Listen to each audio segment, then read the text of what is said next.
talked a lot about the physical body, things to support the physical body, but I think what I didn't get, and a lot of people don't get, is that it's the mind, body, soul. So we come in, and I know you've talked about this, with a mission with karma, with past lives. So now here we are. How do we pay attention to that? Well, I believe that all major illnesses are karmic. I don't know about most minor ones, but major ones.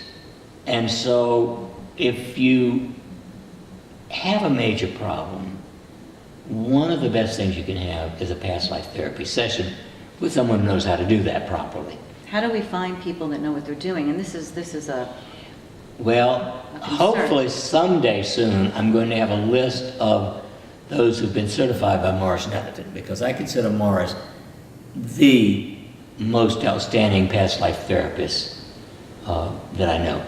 By the way, at our new National Institute. Are you going to be doing past life Oh, regression? yes. Kathy Farmer is a psychologist who worked with God, me that's for a number so of years, great. and Kathy will be doing past life therapy there. Sign me up. That's so great. And I want people to know, if you do go for past life regression and it doesn't work, it doesn't mean that it's not going to work. It really depends, I think, also on the connection with the practitioner. Absolutely. And another thing that you're big on, and you actually groomed Carolyn Mace, am I pronouncing her last name? Carolyn Mace. Mace, is medical intuitives. Now, here's another issue, because a lot of them don't know what they're doing. How do we guide people to medical intuitives that could assist them? There are only 3 that I can recommend Who are they? at this point in time. Carolyn, who doesn't do private readings anymore. Right. Robert Lightman, Bob Lightman, Leichtman in Baltimore, and Kay Randall-May in Phoenix. And that's it. Your list has shortened now. So, yeah, because you have to be very careful. I don't know others that have been tested by me enough that I can put a stamp of approval on them. And can our audience call them if we have the information up? Are they open for Yes, past life? they're on my website. Okay. So if you're stuck and you're trying things, or if you can't get out to see Norm, which I highly recommend, then I would totally go the medical intuitive and past life regression route, because this is what we're doing here. We're working in all these areas. We can't ignore them, really, especially if there's and you talk about a lot of examples in your book. There was a woman whose throat, she had major issues. Can you talk about that just for... Yes, she's the first one that Carolyn is the one who told me to do the past life on her. This woman had a totally anesthetic, if you will, throat. We thought it was diabetic neuropathy because she had no gag response. So Carolyn said, and the woman knew I was getting a consult with Carolyn. I didn't tell what Carolyn said, because Carolyn said, I see her being struck across the throat in a past life. So I did a past life session on her. She saw herself in some kind of Polynesian, perhaps, anyway, Pacific Ocean little community, captured by pirates. She's in the bottom of the ship. It's attacked by another pirate boat, and a beam breaks loose, and she's killed with this beam across the throat. After that experience, she then tells me that she is concerned that her husband has been sexually abusing their 2 sons. She divorces her husband, and the total numbness of her throat goes away, recovers. So it was a combination of connecting with the past life, and then he probably was a part of that. He's Yes. probably the one that did something to her, or God knows Might have what. been one of the pirates. One of the pirates. And then there was something else which you talk about a lot, and I think it's so important, which is forgiveness of others and self. Ah, yes. Yeah. Well, let's talk about my karma in this life. Yeah, let's talk about that, because I love I what you could said talk a long about time you. about that. I get my number one karmic situation in this life. In 1995, I was paralyzed by someone who came down to show me his hot hands. And he put his hands here. I thought he was going to have hot hands. Put his hands here, he jerked my neck 180 degrees in both directions and dislocated my spine. I was paralyzed. But did he own that? What did he say? He left. He ran out? Yeah. and I had to have emergency surgery. My spine was over 50% compressed. And I knew when it happened, it had to be karmic. Things like, I figured I must have cut off his head to bring it. Well, I figured I didn't cut off his head, I had him murdered. Several hundred years ago, a life of which I'm not at all proud, I was a mean SOB. Were you an SOB? Okay. I was sort of Saddam Hussein type person. And I'm not proud of that. I've come a long way in 300 years, baby. But That's hysterical. I still have weakness. I still have clumsiness in my legs. I don't focus on it. Did you forgive him? Oh, yes. I knew. So, Absolutely. So how do we tell people to bring that forgiveness in, and how being angry actually is so, it really injures us? Well, my favorite comment is holding a grudge is like taking poison and expecting it to kill the other person. I love it. That's absolutely important. And so if I know, and I do, that this is karmic, then obviously I've got to forgive him and hope that he forgives me. Because Right. I don't want to go back to that karmic thing again, and I'm glad he didn't kill me. And I can live with my weakness and my clumsiness in my legs because I don't focus on it. Right. Whatever it is, nothing is worth committing suicide over, in my opinion. So we talked about forgiveness, and now I want to go, everything is a frequency. Everything is energy, right? Everything Yes. you do, all of your instruments. So we talk about staying in a higher vibration. Can we talk a little bit about fear and love, and what are some ways we can stay in a higher vibration? Well, of course, I believe that when you have a fear and you cannot change it, you detach. Wallowing in manure does not help. Right. So you need to detach from those things you cannot change. That doesn't mean you don't try to change things. You try to change what you know it's possible to change. Other things you just have to detach from. And the way to do that best is with air bliss, probably, but also relaxation. Just breathing. Oh wait, we didn't talk about, which we should, your Relax Me. Because relaxing and breathing, actually spirit and energy cannot move through us if we have PTSD, if we're in fight flight, we actually can't access our divinity. That's like a really interesting concept, I think. 95% of people putting this on with eyes closed Right. will be in a deep state of relaxation within 5 minutes. Wow. So this is called the Relax Shealy, relax. Shealy Relax Me, and you can also get this on Norm's site. So you just put it on, eyes closed, and I'll see you guys later. Oh, it's really cool. So it's colors. It's flashing Yeah, colors. and you can. Most people prefer blue, but we have red. You can mix red with it, or you can go to all red if you prefer. But it's with your eyes closed. ADHD kids particularly like this. It really calms them down just instantly. And so this trains the brain to go into the state of relaxation. Autogenic training, my favorite self-regulation. What is autogenic training? Been around for 100 and soon 3 years. It is a self-hypnosis tool that was introduced by Johann H. Schultz in 1912. My arms and legs are heavy and warm. My heart beats calm and regular. My breathing's free and easy. My abdomen is warm. My forehead's cool. My mind is quiet and still. Now you take 20 minutes of doing that. It will cure 80% of stress illnesses if you take 20 minutes a day for 3 months. So you're saying if you talk to your body will listen and respond. Exactly. So that's disconnect. Like if we communicate with our bodies, Absolutely. there's going to be a relationship. And then if we take it up to spirit, are there any practices that, I'm not a meditator. It's hard for me. I'd rather walk and meditate. But is there anything that you Oh, think sure. is There really- are all kinds of ways of doing it. But basically, you need to put yourself into a relaxed state. And then you can create images that you relate. My favorite image for the soul is a 5-pointed sky blue star. And so you can connect with that.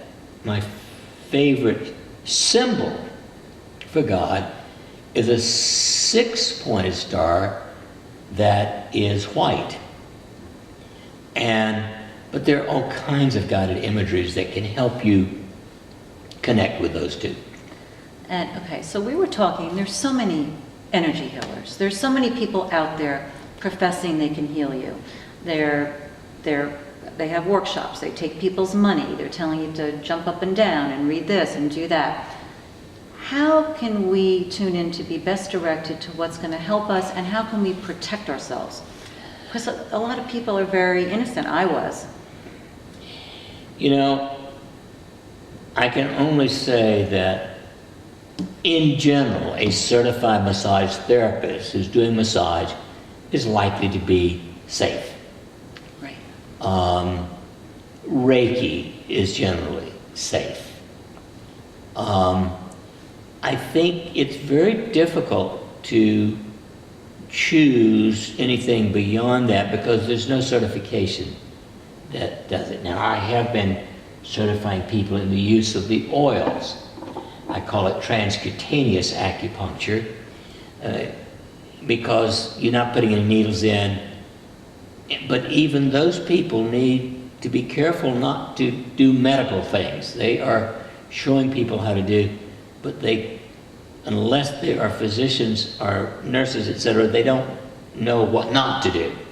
So you have to kind of trust your own. If someone says go to this person or that person, you really have to tune in and see if that person is right for you. Exactly. Resonates with you. And if it doesn't feel right, then don't do it.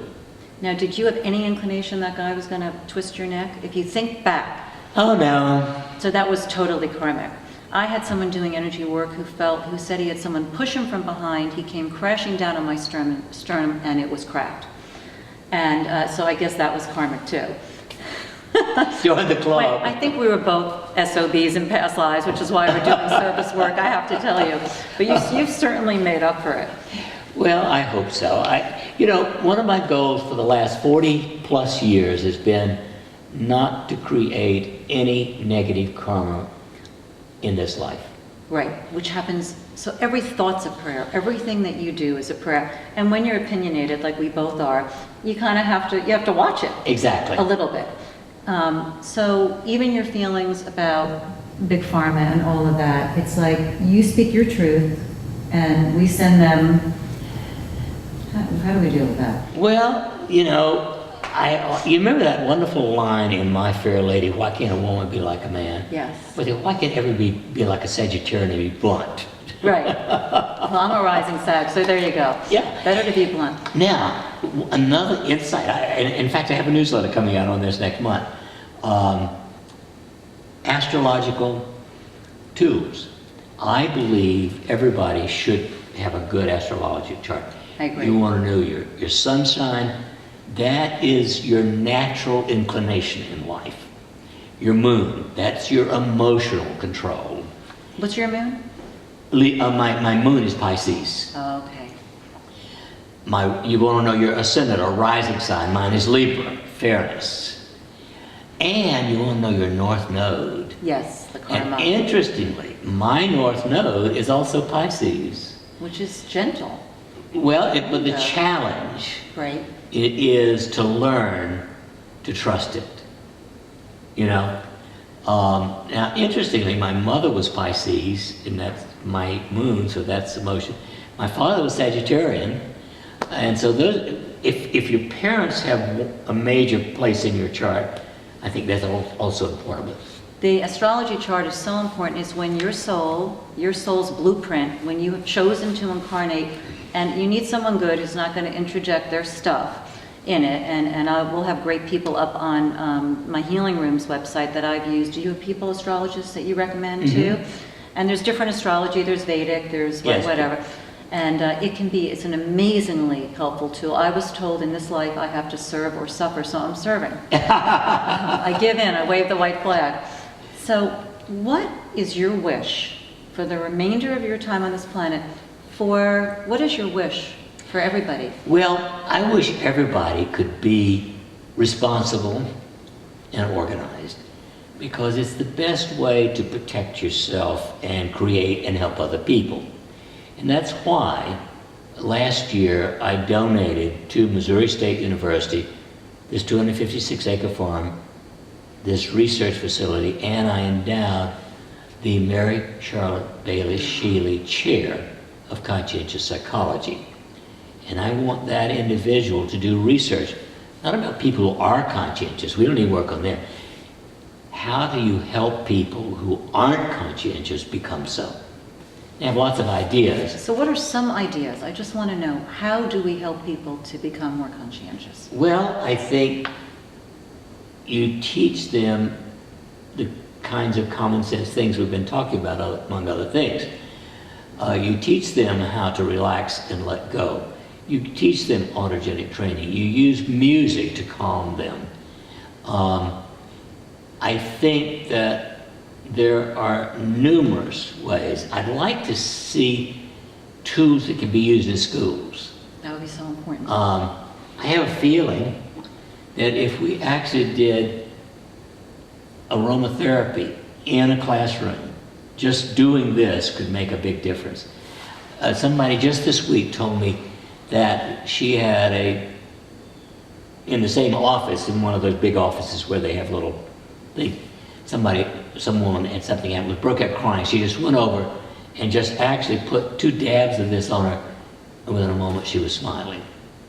And so I think that it would be nice to see things like that done in schools. So it's awareness of aromatherapy, of music. Music is so healing. Powerful. Vibration. It's Vibrational all vibration. music too. Right, vibrational music. Animals, I think, are a huge part of our healing if we tune into it. The Agreed. horses, I think, are incredible healers. I've seen it. So are dogs. And dogs are incredible, really incredible. And are the people that you see in your clinic, are they going to have access to the tools that you have here? You've got healing beds and crystal beds and Yes. music. Are they going to come up here? No, we'll have reproduced them at So that's all going to be down there? in the clinic. Wow. I'm so there already. I'm excited. What I want to say, if someone who's watching this, and I've been there, a lot of people I know have been there, when you feel so hopeless, and that's mind, body, soul, what's the first thing that you might turn towards? Well, I think there's 3 things that ought to be tried as soon as possible. One is Air Bliss, one is the Relax Made, and the third one is the LIS Cranial Electrical Stimulator.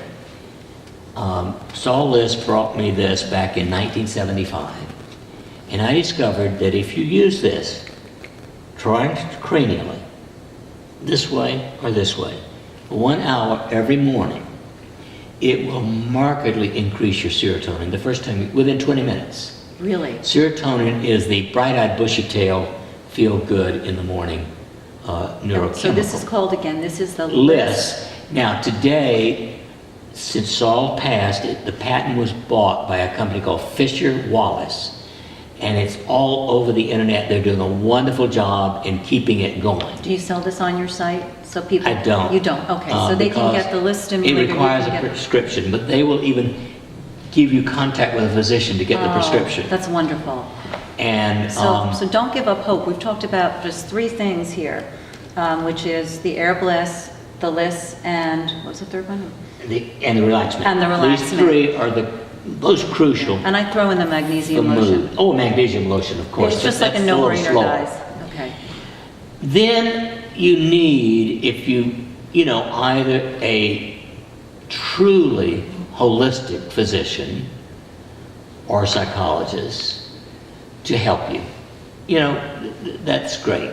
Now come on out here, because if it is a past life, Right. something, Yeah, Kathy then you Farmer have will somebody be here, which available. is so great. And we'll soon have, hopefully within the next month or 2, we'll have a list of other certified past life therapists. And there's one other thing I want people to think about.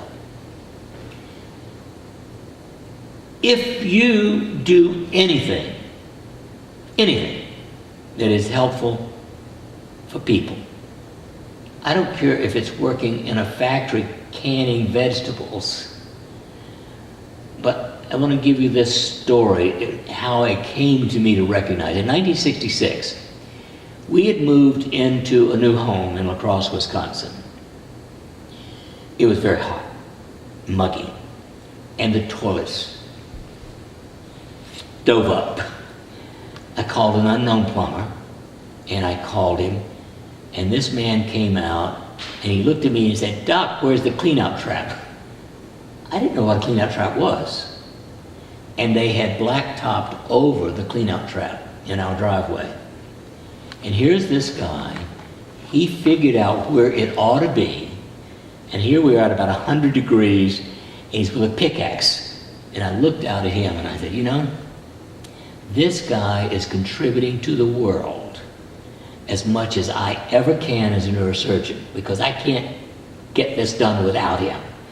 So I have never lost that admiration for people doing stuff that helps other people. So the people who run the cameras, the people who put in the floors, the people who, do whatever they do that helps other people. And every productive job, to me, is just as important, because you can't do it all for yourself.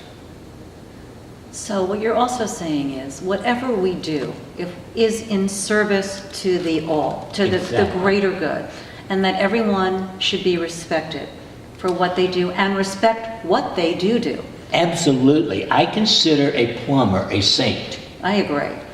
Because a plumber can do things that I would throw up at, and do it with smile. But also, I think I always say, do something selfish, do something for someone else. Absolutely. Serve somebody, because you feel it actually is healing. It's like washing the feet of lepers at St. Francis. Exactly. Is that if we give back and we start to heal, it actually will heal you. Right.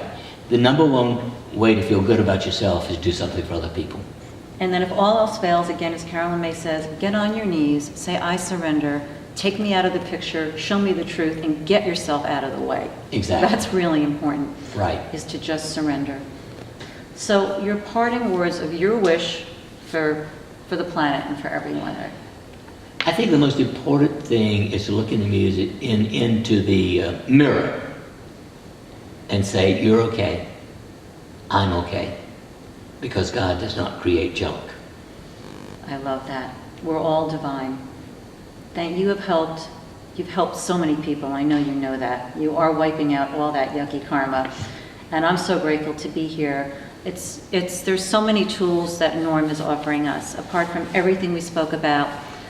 His e-newsletter is incredible. I mean, the last one about thyme for breast cancer, it's just there's one thing after another, and it's so inspirational. And your spirit does come through, because Norm will buck the system. You need to know you have options. You don't want to be led down a path that is unnecessary and that's going to harm you. Norm has over 32 books. Read them. They're incredible tools. There's publications. Call into his radio show.